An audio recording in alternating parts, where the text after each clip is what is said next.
અમદાવાદમાં આશા worker unity fix પગારની માંગ. ઓનલાઈન એન્ટ્રી કરાવી સરકાર કામ વધારે કરાવે છે, ઇન્ટેન્સિવ કંઈ આપવું નથી. આ આશા વર્કરની માંગ છે ફિક્સ પગાર કરો. આંગણવાડી વર્કરને ફિક્સ પગાર કર્યો તે રીતે ફિક્સ પગાર કરો.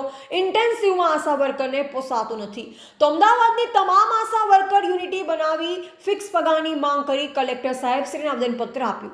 ઇન્ટેન્સિવમાં કામનું પ્રેશર વધારી નાખ્યું છે. ઘરે ઘરે જઈ સર્વે કરવું, ડાયાબિટીસના કેમ્પ કરવા, 60+ આયુષ્માન કાઢવા. તો તમામ આશા વર્કરોની એક જ માંગ છે ફિક્સ પગાર કરો. 4 બહેનો અમદાવાદમાં યુનિટી બનાવી છે. આશા વર્કરને ન્યાય અપાવવા માટે, સરકારની સામે લડવા માટે ચાવડા મીનાબેન મકવાણા, ભાનુબેન રાવલ, રમીલાબેન વર્મા તેમજ સુરેખાબેન. રિપોર્ટર ઠાકોર રાજાજી, બોધિક ભારત, અમદાવાદ.